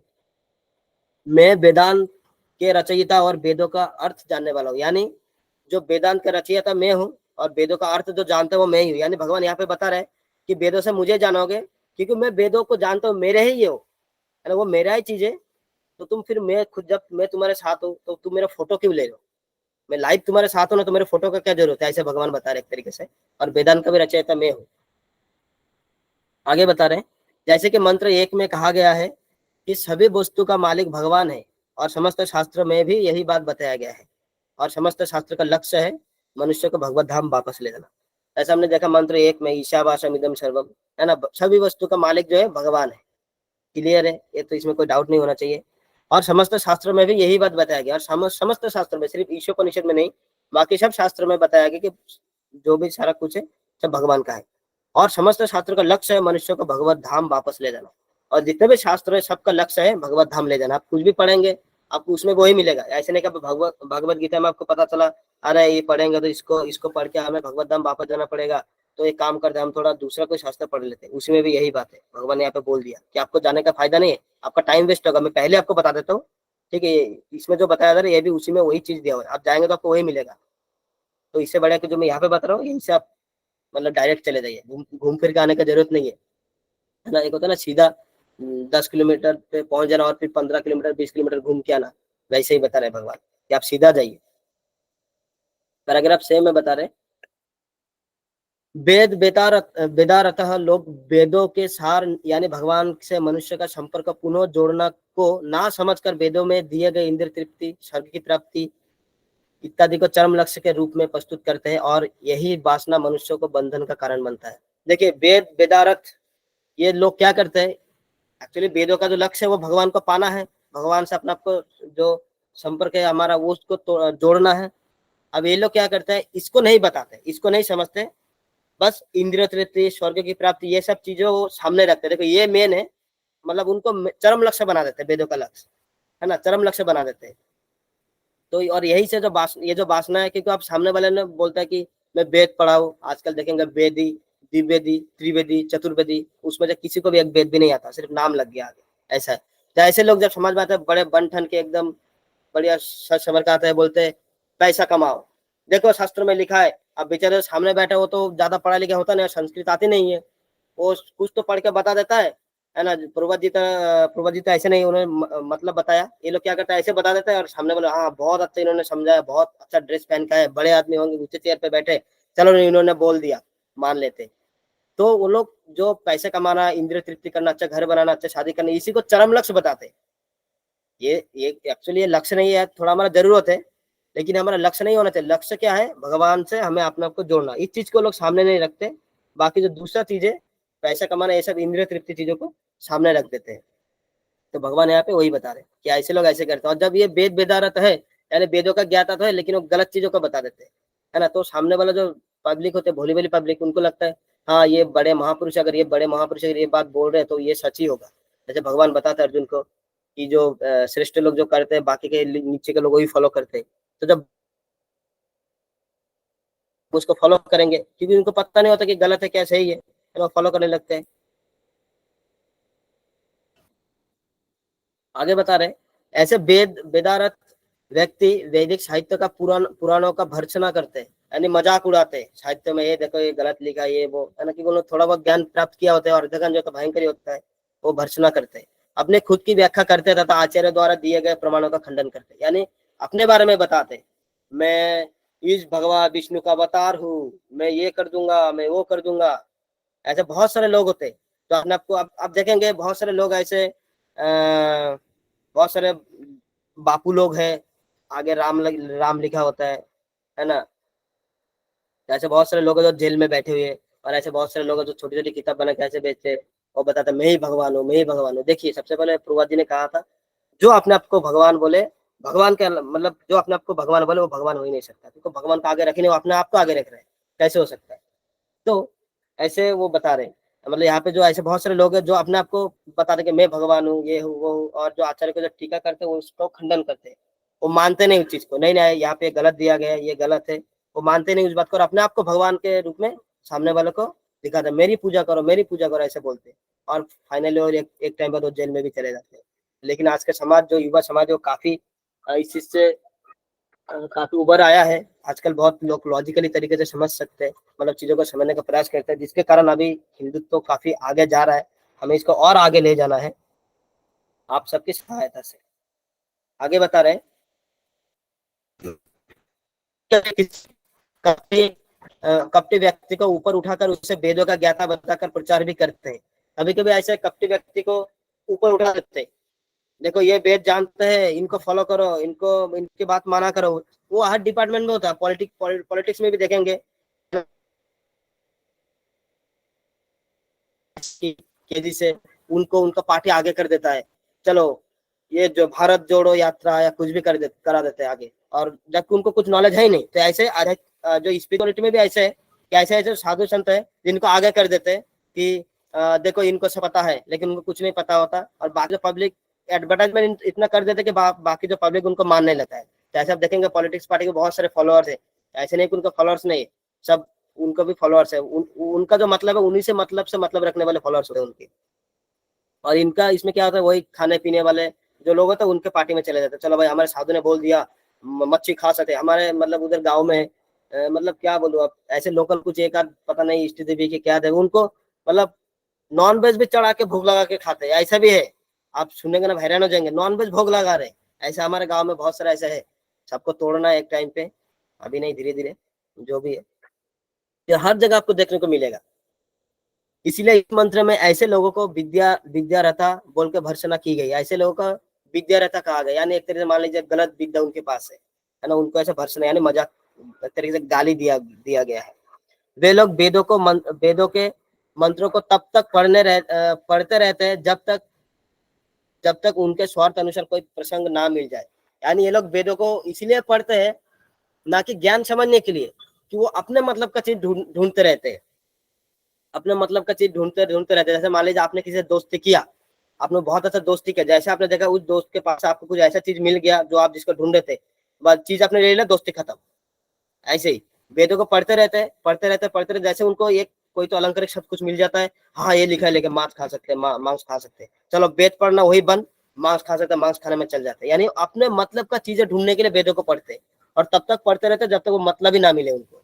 तो ये वेद एक्चुअली वेद नहीं पढ़ रहे, वो सिर्फ अपना मतलब ढूंढ रहे उसमें, ये मतलब ही लोग कह सकते हैं इसको। उन्हें यह समझना चाहिए उन्हें यह समझना चाहिए कि वेदों के ज्ञान गुरु परंपरा से समझने की जरूरत है, ना कि अपने अल्प बुद्धि से। जैसे हमने पहले ही बोल दिया हमारा बुद्धि क्षीण है, हमारा बुद्धि कम है, तो हम समझ नहीं सकते। लेकिन ऐसे लोग खुद से पढ़ने लगते और खुद से कुछ शब्दों का ऐसा अलग अलग मतलब निकालने लगते। जैसे हमने पढ़ा था ईशावासव, तो इसका मतलब है ईश्वर है, ईश्वर का हर जगह वास है। लेकिन कुछ कट्टरपंथी मतलब कुछ ऐसे संस्था है तो कहते हैं देखिए ये ईसा मसीह के बारे में भी ये शास्त्र में दिया गया है, आपके शास्त्रों में इसका मतलब ईसा मसीह सबसे महान है ना। तो वो गुरु परंपरा से नहीं समझते, वो अपने आप अपने जो पंथ है उनमें समझ के आए हैं, उनको गलत तरीके से बताया गया। जब वो गुरु परंपरा में आएंगे, जैसे हमारे परंपरा है, इस परंपरा में आएंगे तभी उनको समझ में आएगा, ना कि अपने अल्प बुद्धि से। अपने बुद्धि तो अल्प है, तो अल्प बुद्धि से ज्ञान लेने वाला भी अल्प होगा, और वो जो अल्प ज्ञान होगा वो भयंकरी होगा, हम सब जानते हैं।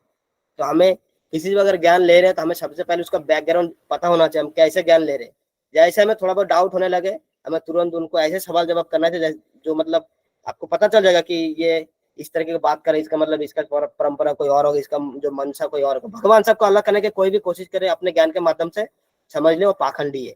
इसमें कोई आपको एक मिनट के लिए आपको सोचने की कोई जरूरत नहीं है कि जिसने कहते भगवान ये भगवान वो, मतलब बहुत ऐसा बात बोलते हैं भगवान के। अगर कोई भी आपको लगे जो ज्ञान आपको भगवान से दूर लेके जा रहा है, उसको वही तत्क्षणात आप त्याग दीजिए।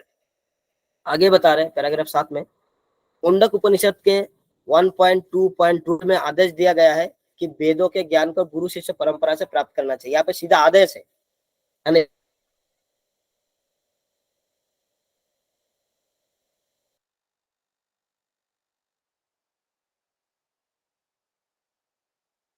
हमारा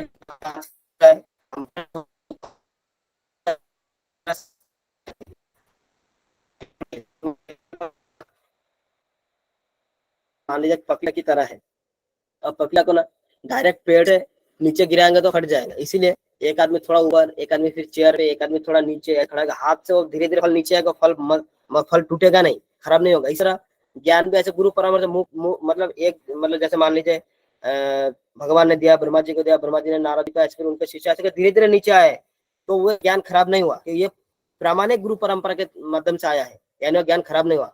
लेकिन अचानक से कोई मतलब ऐसे ना, मतलब अचानक से गुरु से कहीं से गुरु निकल पड़ा है ना, पानी में जैसे बुलबुला अचानक से गिरता है, मतलब उठता है, तो ऐसा अचानक से गुरु निकल गया, उसका कोई गुरु परंपरा नहीं, उनका ना अगला है ना पिछला है, और ज्ञान देने लग गया, तो वो सब ज्ञान सब ऐसे भ्रष्टि होगा। आगे बता रहे हैं, परंतु इन वेद वेदारत लोग खुद ही अपना गुरु बन के अपने साथ साथ उन व्यक्तियों को भी अज्ञान सागर में डुबो देता है। ऐसे लोग क्या करते हैं, अपने आप को गुरु बना लेते हैं। हमारे कई बार ऐसे राजनेता तो अपने आप को भारत रत्न दे दिया, ये कैसा है, मतलब अपने आप को कोई गिफ्ट थोड़ी करता है, अपने आप को मतलब बड़ा मनाना, तो ऐसे है, मतलब अपने आप को भगवान बता देते हैं और उन सब लोगों को डुबो देते हैं जो लोग उनको फॉलो करते हैं। अंधे थे पहले से, उनको पता नहीं था, ये लोग ये आके जो स्वघोषित गुरु आके अपने आप को है ना स्वनिर्मित ईश्वर अपने आप को भगवान बना के उनको और डुबा दिया। तो ऐसे लोगों के लिए प्रभुपाद जी जैसे लोग चाहिए, जिन्हें वेदों का तनिक मात्र ज्ञान, क्योंकि उनको ज्ञान नहीं था, यानी उनको जैसे मान लीजिए क्या होता है, कोई अगर भूखा है ना, मतलब जिसके पास खाना नहीं है, उसको अगर कुछ भी खाना देगा ना सड़ा गला वो खा लेगा, क्योंकि उसको अभी जरूरत है। तो ऐसे ही जिनके पास थोड़ा भी ज्ञान नहीं है ना, कुछ भी पता, मतलब कुछ भी जिनको पता नहीं, उनको कोई भी ज्ञान देंगे वो ले लेंगे, क्योंकि उनको ज्ञान है ही नहीं। यानी जो ज्ञान उनको दिया जा रहा है वो ज्ञान सही है नहीं है वो मापने के लिए भी उनके पास बेसिक ज्ञान नहीं है, कि अपने ज्ञान से मैं पता करूं तो सामने वाले का ज्ञान सही है नहीं, क्योंकि मेरे पास कोई ज्ञान नहीं है, यानी वो सामने वाला जो बोल रहा है वो मेरे लिए सही है। जैसे मान लीजिए किसी को अगर नहीं पता है कि 2 और 2 4 होता है, उसको बोल देंगे ना 2 और 2 6 होता है, हाँ हाँ हाँ हाँ, बस सिंपल।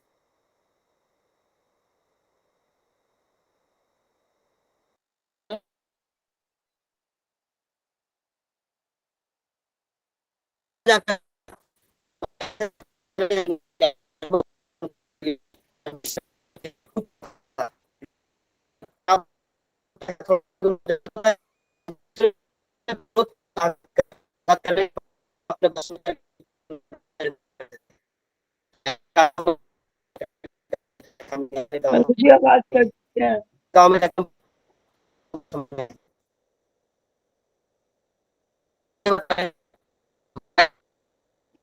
आवाज नहीं आ रही प्रभु जी।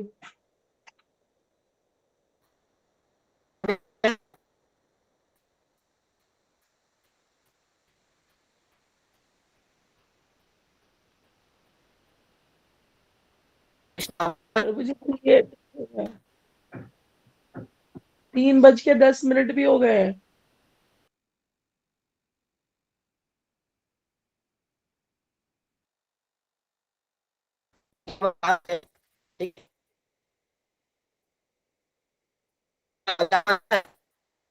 आवाज ब्रेक हो रही है प्रभु जी।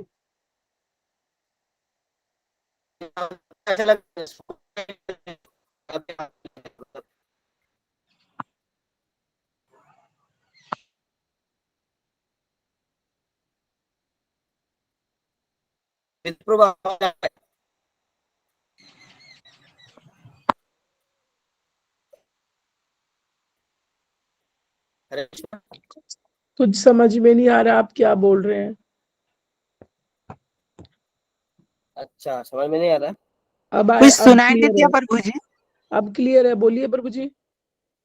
अभी अभी आना जा रहा है। हाँ अभी आया जस्ट। अच्छा अच्छा, तो हमने जो बताया पैराग्राफ पैराग्राफ 7 आप लोगों ने समझा क्या, जहाँ पे हम लोग अपनी बात करते हैं, वहाँ समझ लिया या कोई से?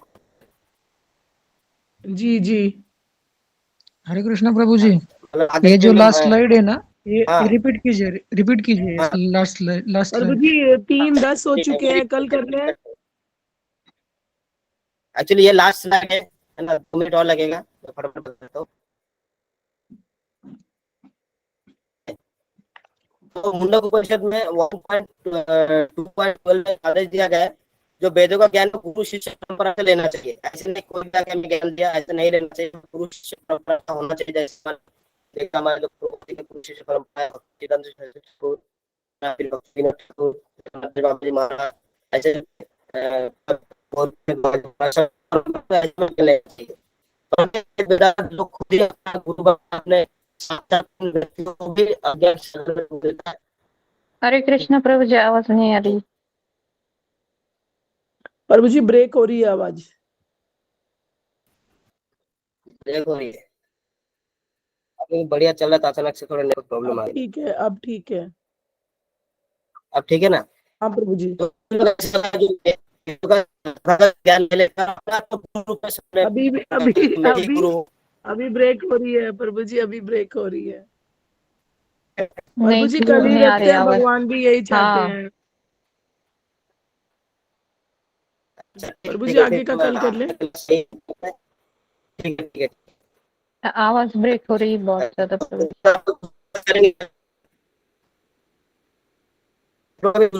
हरि बोल। हरे कृष्णा जी। हरे कृष्णा। प्रभु जी कल कल कर लेते हैं बाकी का। ठीक है बाकी जो कल करके और कल पूछना सुन लेंगे। जी जी प्रभु जी। ठीक है, ठीक। हरे कृष्णा प्रभु जी, हरे थैंक यू प्रभु जी, दंडवत हरे प्रणाम। कृष्णा, थैंक यू प्रभु जी। हरे कृष्णा, दंडवत प्रणाम। हरे कृष्णा प्रभु जी। हरे